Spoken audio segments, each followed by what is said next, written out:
अस्थाने विकास सोसायटीत कोट्यवधींचा भ्रष्टाचार. विभागीय सहनिबंधक लेखापरीक्षण कार्यालय नाशिक समोर शेतकऱ्यांचे आंदोलन.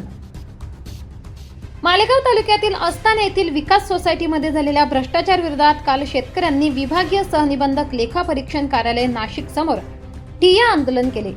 शेतकऱ्यांनी सर्व पैसे भरून देखील जिल्हा बँकेकडून थकबाकीदार दाखवले जात आहे. सहकार खाते, जिल्हा बँकेचे अधिकारी आणि सचिव या सर्वांनी मिळून शेतकऱ्यांनी भरलेला पैसा हडप केल्याचा आरोप शेतकऱ्यांकडून केला जातोय. फिर लेखापरीक्षण झाले, त्यात नेमलेल्या ऑडिटरने 3 महिन्याचे काम 15 महिने लावले. शेतकऱ्यांनी उपोषणाची नोटीस दिल्यावर ऑडिट रिपोर्ट दिला, तोही सदोषपूर्ण. 2,11,00,000 रुपये शेतकऱ्यांकडून रोखीने घेतले व शेतकऱ्यांच्या खतावणीला वजाबाकी दाखवली आहे. शेतकऱ्यांच्या 7/12 उतार्यावर देखील बोजा कमी करण्यात आला नाही.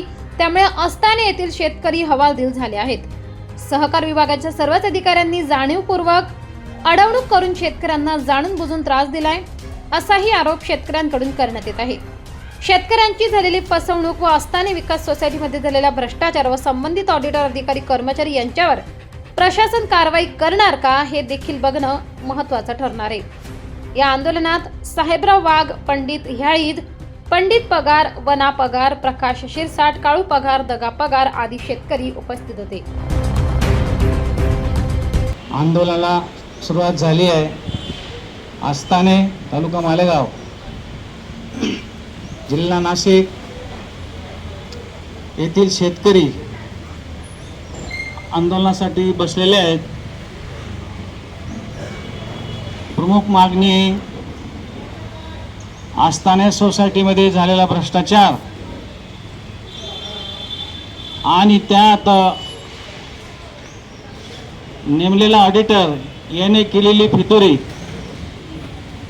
सहकार विभाग, जिल्हा बँकेचे अधिकारी तसेच सचिव यांनी संगनमताने कोट्यावधी रुपयाच्या झालेल्या भ्रष्टाचाराला पांघरून घातलं. ज्या त्या अधिकाऱ्याने आपल्या कर्तव्याप्रमाणे काम केले नाही, त्यामुळे शेतकऱ्यांचं कोट्यावधी रुपयांचं नुकसान झालं आहे. साधारणतः 2022 पासून या तक्रारी सुरू आहेत. 2022ला शेतकऱ्यांच्या तक्रारीनंतर तत्कालीन सचिव निलंबित करण्यात आला. त्या माध्यमातून जिल्हा बँकेच्या अधिकाऱ्यांनी आणि सहकार खात्याच्या अधिकाऱ्यांनी सचिव सस्पेंड झाल्यानंतर दखल घ्यायला हवी होती, परंतु धृतराष्ट्रासारखे आंधळे आणि कुंभकर्णासारखी झोप घेतले प्रशासन अधिकारी सगळे यांनी दुर्लक्ष केलं.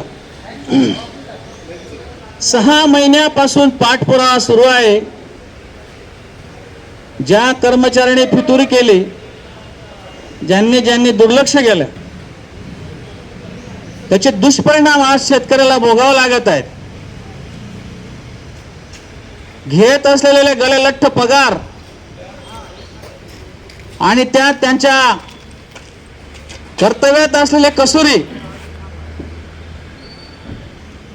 बँकेच्या अधिकाऱ्यांना ज्यावेळेस मी कल्पना दिली की हे तुमचं कर्तव्य आहे, हे तुमचं काम आहे, शेतकऱ्यांच्या जीवावर बँक चालू आहे, बँक तुम्हाला पगार देते, परंतु मुजोर आणि बेशरम अधिकारी उलट शेतकऱ्यांच्या संदर्भामध्ये अपशब्दांचा प्रयोग करतात.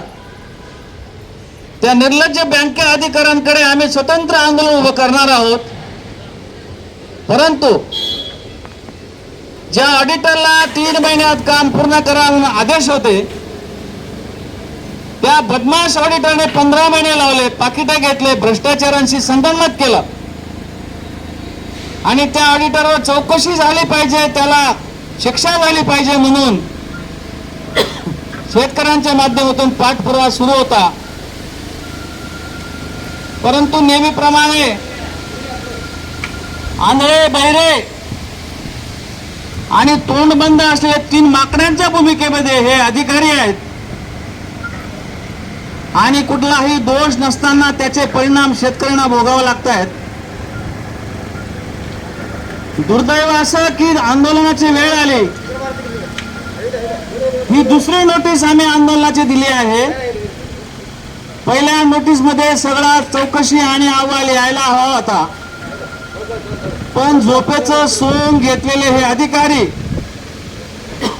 कुठल्याही परिस्थितीत दखल घ्यायला तयार नाहीत. शेतकऱ्यांचा खरीप हंगाम तोंडावर आला, शेतीची कामं आली, रोजंदारीने मजूर मिळत नाही, स्वतः शेतकऱ्याला आपल्या शेतात राबावं लागतं. गेंड्याच्या कातडीच्या आणि निगरगट्ट अधिकाऱ्यांना शरण नाही, शेतकऱ्यांना इथे आंदोलनासाठी बसावं लागलं. या प्रक्रियेमध्ये जे जबाबदार आहेत त्यांचा कडक शब्दात निषेध करतो. या महाराष्ट्र राज्यामध्ये सरकार नावाचं चांगलं सरकार आलेलं आहे. माननीय मुख्यमंत्री फडणवीस साहेबांसारखा नेतृत्व लाभलेलं आहे. प्रशासनामध्ये कडक आणि सज्जन असं प्रशासन सुरू असताना या प्रशासनामध्ये येडे अवलादी आहेत आणि यांच्यामुळे आणि या भ्रष्टाचारांमुळे या शेतकऱ्यांना इथं येऊन आंदोलनासाठी बसावं लागलं. आजच्या आंदोलनाची दखल घेतली नाही तर भविष्यात जे शेतकरी आहेत बाधित ते सगळं कुटुंबासह इथं बसतील. कदाचित भविष्यात अख्खा गावाचा सोसायटीचा सभासद शेतकरी इथं उपस्थित राहील आणि त्याची सर्वस्व जबाबदारी या प्रशासनाची राहील की ज्यांचं कर्तव्य आहे हे काम करायचं, ही सगळी जबाबदारी त्यांची राहील.